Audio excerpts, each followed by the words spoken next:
Defund the police. Defund the police. Defund the police. First, they told us the shooter had barricaded himself in the classroom, and police were waiting for reinforcements. Equipment, officers, weapons, gear, armor, shields, tools to breach the barricades. Then we were told that he had locked himself in the classroom, so they needed tools just to break the door. Then we were told there were too many doors. So many doors. A door surplus was the problem keeping shooters out of schools, but somehow a door deficit and malfunction at the door was keeping officers out. Now we're finding out that not only were the officers fully armed, armored, and carrying any and all equipment that they would ever need, including shields, the big body shields and whatnot, everything that they would ever need to infiltrate the school and defeat basically an armed insurgency, but also the fucking door to the classroom was unlocked. The door to the classroom was unlocked the whole time. And the coward cops didn't even have the decency to check it. Police had enough officers and firepower on the scene at the Uvalde schools massacre to have stopped the gunman 3 minutes after he entered the building. And they would have found the door to the classroom where it was holed up unlocked if they had bothered to check it, AP reports. The head of the Texas State Police testified on Tuesday, pronouncing the law enforcement response as an abject failure. What? Officers with rifles instead stood in the hallway for over an hour, waiting in part for more weapons and gear before they finally stormed the classroom and killed the gunman, putting an end to the May 24th attack that left 19 children, 2 teachers dead. I don't care if you have on flip-flops and Bermuda shorts, you go in. Colonel Steve McCraw, director of the Texas Department of Public Safety, said in a blistering testimony at a state Senate hearing. The classroom door, it turned out, could not be locked from the inside by design. It's a total lie. Just flat out lied. Imagine that. Police lying about something to cover their asses, right? Oh, God. According to McCraw, who also said a teacher reported before the shooting that the lock was broken. Yet there's no indication officers tried to open it during the standoff, McCraw said. He said police waited for keys. I have great reasons to believe it was never secured, McCraw said of the door. How about trying the door and seeing if it's unlocked? May be too much like right. Delays in law enforcement response at Robb Elementary School have become the focus of federal state. McCraw lit into Pete Arredondo. How is this guy not in freaking jail right now? I'm just saying. The Uvalde School District Police Chief, who McCraw said was in charge, saying the only thing that stopped the hallway of dedicated officers from entering room 111 and 112 was the on-scene commander who decided to place the lives of officers before the lives of children. Arredondo made terrible decisions, said McCraw, who lamented the police response, set our profession back a decade, I would say longer. Arredondo has said he didn't consider himself the person in charge and assumed someone else had taken control of law enforcement response. He's declined repeated requests for comment from AP, and his lawyer did not immediately respond Tuesday. Imagine that. The police chief testified for about 5 hours Tuesday at a closed-door hearing of a Texas House committee also investigating the tragedy. According to the panel chair, Senate members hearing the latest details reacted with fury, some decrying Arredondo as incompetent, saying the delay cost lives. Others pressed McCraw on why state troopers on the scene didn't take charge. McCraw said the troopers did not have a legal authority to do so. Fuck, any of you assholes could have just done your job. But whatever. The public safety chief presented a timeline that said that 3 officers with 2 rifles entered the building less than 3 minutes behind the gunman, an 18-year-old with an AR-15. Several more officers entered minutes after that. 2 of the officers who entered the hallway early on were grazed by gunfire. It's a hard job, or at least it's supposed to be, or at least that's what they say it is. The decision by police to hold back went against much of what law enforcement has learned in the 2 decades since the Columbine school shooting. McCraw had said, you don't wait for SWAT team. You have 1 officer, that's enough, he said. He also said officers did not need to wait for shields to enter the classroom. The first shield arrived less than 20 minutes after the shooter entered. 8 minutes after the shooter entered, an officer reported that police had a heavy-duty crowbar that they could use to break down the door to the classroom.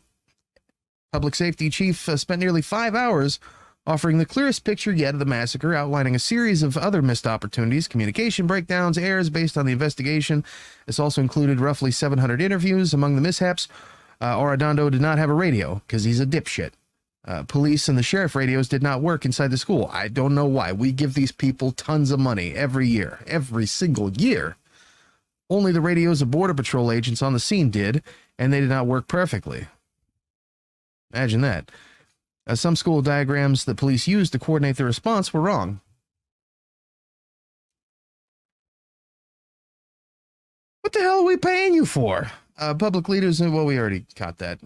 Governor Greg Abbott throwing blame that he was lied to, which he was, but he's also an idiot.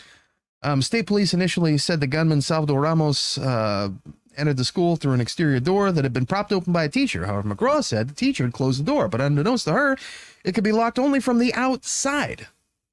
The gunman walked straight through. The gunman knew the building well, having attended 4th grade in the same classrooms where he carried out the attack. McGraw said he never communicated with police that day. The shooter. Senator Paul Betancourt said the entire premise of a lockdown and shooter training is worthless if school doors can't be locked. We have a culture that we think we've trained an entire school for lockdown, but we set up a condition to failure. Or, walking in or trying the fucking thing might help. There are at least 6 shots fired during this time. He said, why is this person shooting? He's killing somebody, yet this incident commander finds every reason to do nothing. Uvalde Mayor Don McLaughlin, this guy. You remember this guy, right? Said Tuesday that the city has specific legal reasons that it's not answering questions publicly or releasing records. There is no cover-up, he said in a statement. Later today, Uvalde City Council voted unanimously against giving Arredondo, who is a city council member now, a leave of absence from appearing at public meetings. Yeah, make that asshole show up. Relatives of the school shooting victims had pleaded with city leaders instead to fire him. Please, we're begging you, get this man out of our lives, said Berlinda Aureola, the grandmother of Mary Jo Garza. After the meeting, the mayor pushed back on McGraw's testimony, casting blame on Arredondo, saying that the Department of Public Safety has repeatedly put out false information about the shooting, glossed over the role of its own officers. He called the Senate hearing a clown show. Oh, God, that guy. And said he heard nothing from McGraw about state troopers' involvement. Even McLaughlin said their number in the school hallway at points during the slaughter surpassed that of any other law enforcement agency. So we're shifting blame now. Shifting blame. It's a good move, I guess. Questions about law enforcement response began days after the massacre. McGraw said 3 days afterward that Arredondo made the wrong decision when he chose not to storm the classroom for more than 70 minutes. Even as trapped 4th graders inside classrooms were desperately calling 911 for help, and anguished parents outside the school begged officers to go inside. An hour after the shooter first crashed the truck outside the school, Arredondo said, according to McGraw's timeline, people are going to ask why we're taking so long. We're trying to preserve the rest of the life. But McGraw said Tuesday that the amount of time that elapsed before officers entered the classroom was intolerable. Police haven't found any red flags in Ramos's, disciplinary files, except the rumor that he walked around with a bag of dead cats, which seems like a huge red flag to me, but what do I know? In the days and weeks after the shooting, authorities gave conflicting and incorrect accounts of what happened. They fucking lied. The cops just lied. Just call it what it is. But McCraw assured lawmakers everything I've testified today is corroborated. McCraw said if he could just make one recommendation, it would be for more training. Yes, there we go. More training. We got to teach these dumbass cops how to open doors now. Got open doors.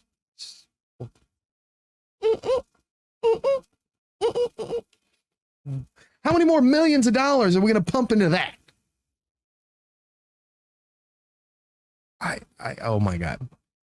I want every trooper to know how to breach and have the tools to do it, he said. Yeah, look, they fucking had that, right? They had the tools to breach, and they know how to breach. They know how to breach. They had the shit. They already had the shit. All they got to do is millions of dollars we're going to spend into that. You know what? Just I've never said this before, except the times I said it just a second ago. I've never like really said this before. Like I've always said, you know what? I agree with the messaging. I like the idea of what they're trying to get across because, you know, but fuck them. Defund the fucking police already. I never said this before because I didn't really believe in it. The 20 plus years of what ifs had, you know, like many, clouded my judgment. But when you take a look at this situation, how could you not? Our tax money pays them. We make donations to local departments through fundraisers. And in some cases, like small towns in rural Missouri, businesses and, you know, business owners, more affluent folks, make financial contributions directly to the apartments to buy shit that they think that they need. They siphon off tax money to go to businesses owned by current and former law enforcement officers to train their departments in how to handle school shootings in particular, so that even more tax dollars are going directly into the hands of the cops themselves. We treat them like fucking princes and kiss their asses out of respect for their job or for fear that getting fucked with, because we've bequeathed so much more into their position as if to create a class hierarchy where they're above us. We look the other way when they park in emergency zones at grocery shopping. We look the other way when their spouses borrowed a patrol car. Don't act like you've never seen this. We look the other way when they beat the shit out of people for asking questions like, why are you in my front yard arresting someone else? And what's this all about? We look the other way when they pull people over and arrest them and fish for crimes. Or worse, when they pull people over and they can't or don't make an arrest. Someone that just randomly pulled over without any justification, just hold them against their will for hours. We look the other way when they blatantly advertise religious tropes on their vehicles and their uniforms, the signs in their fucking buildings, in the front yard. We look the other way when they harass, law-abiding citizens for no fucking reason at all. And this is how they give their thanks back to the communities that they serve, when they can't even do the absolute most crucial part of their job imaginable, and do what we all know cops are best at: covering up, lying, and blaming others for their miserable failure and their cowardice.